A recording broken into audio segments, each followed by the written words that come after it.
최근에 북한 무인기 비행 금지 지역 침범 관련 기자회견을 하려고 합니다. 저희 진상규명단에서 파악을 했듯이 대통령실 이전 관련 비용이 초기 약속했던 것보다도 이번 예산에서 보듯이 계속 증가하고 있고, 또 1월 달에 이전용 비용이 얼마 사용했는지 계속 저희들은 추적해서 밝혀내도록 그렇게 하겠습니다.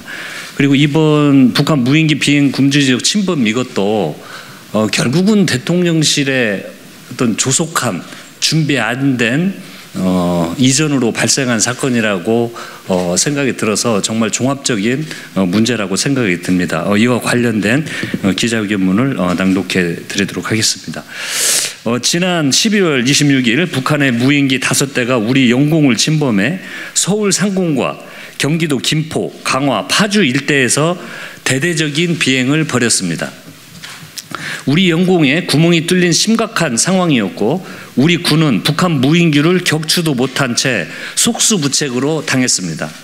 또한 북한 무인기가 용산 대통령실을 보호하는 비행금지구역 안쪽 일부 지역을 활보했던 것으로 밝혀졌습니다.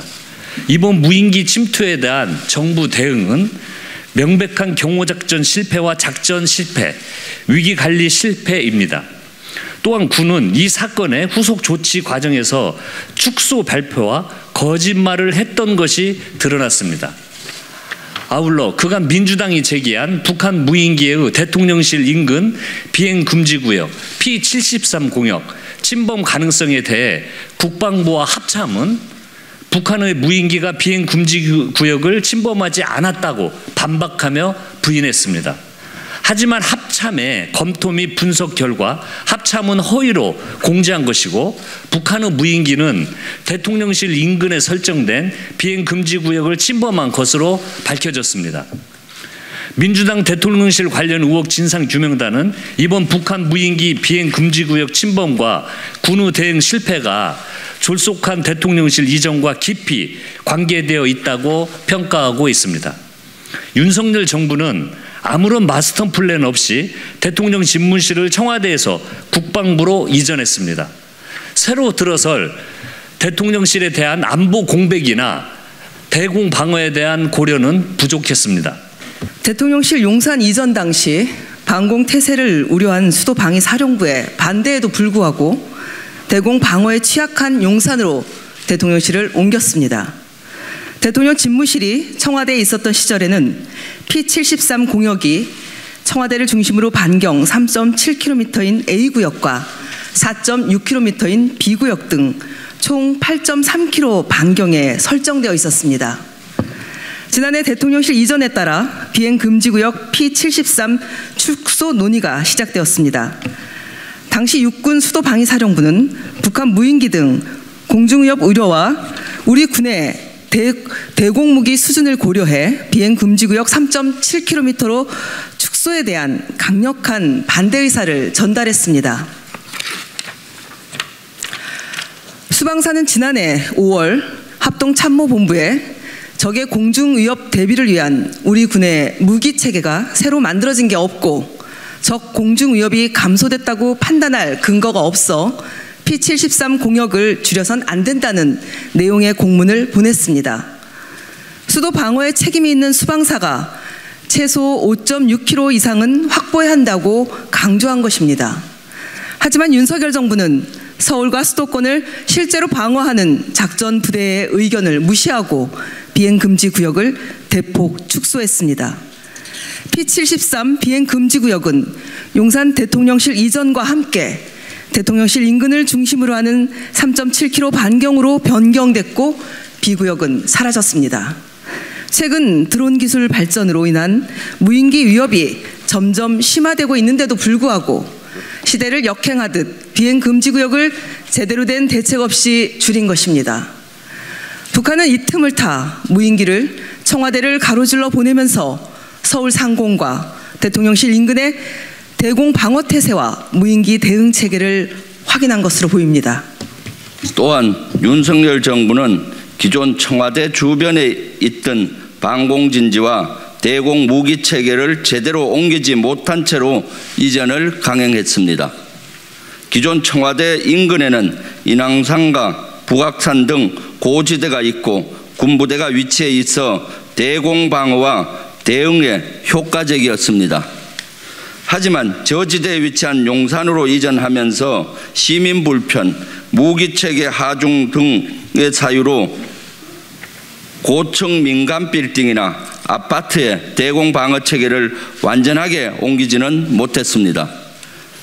지나치게 섣부른 대통령실 이전을 추진하면서 안보 공백을 초래하며 대통령 경호에 지장을 준 것입니다.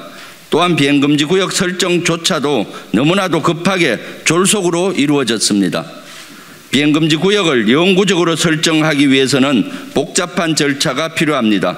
영구 공역을 설정하기 위해서는 공역실무위원회 의안 접수, 검토, 심의, 보고 및 공역위원회 심의 등의 단계가 필요합니다.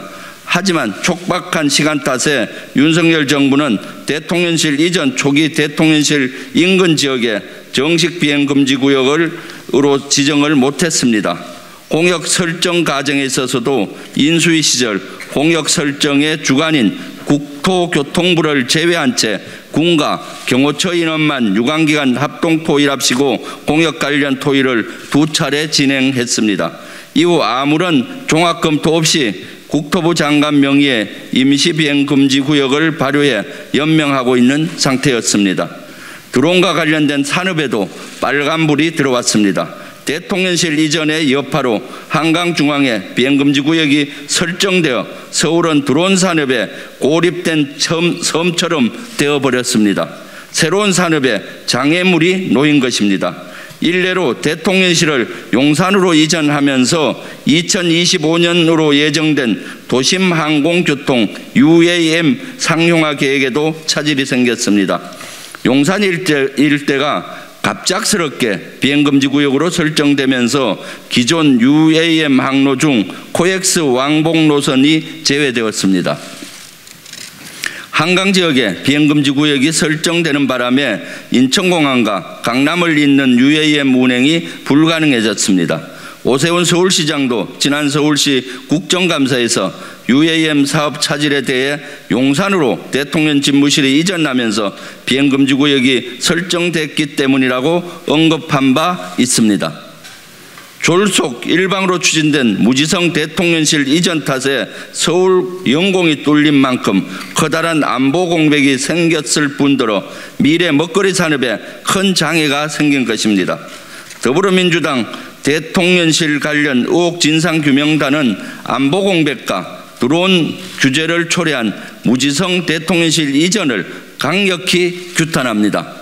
이와 같은 대통령실 이전과 관련된 의혹 전체에 대한 전면적인 감사를 즉각 실시할 것을 촉구합니다. 또한 윤석열 정부는 도어 스태핑 중단 등 국민과 소통하겠다던 본래 대통령실 집무실 이전 취지와는 거리가 먼 행보를 보이고 있습니다. 뿐만 아니라 여러 행사를 위해 한 달간 청와대 영빈관과 상춘제를 사흘에 한 번꼴로 사용하고 있습니다. 청와대 영빈관, 용산 대통령실, 한남동 관저 등을 오가면서 경호 소요와 동선만 낭비하고 있는 것입니다. 집무실 이전은 아무런 효용을 거두지 못하고 안보 공백과 국민 불편, 혈세 낭비만 초래하고 있습니다. 문제를 풀기에는 너무나 늦었으며 또 어떤 문제가 발생할지 모릅니다. 지금이라도 대통령실 집무실을 청와대로 다시 돌려놓길 촉구합니다. 2023년 1월 13일 더불어민주당 대통령실 관련 의혹 진상규명당 한병도, 고민정, 김병주, 김영배, 김의겸, 위성곤, 이수진 비대의원, 이탄희, 이모경, 장철민, 천준호, 최기상 의원입니다. 이상입니다.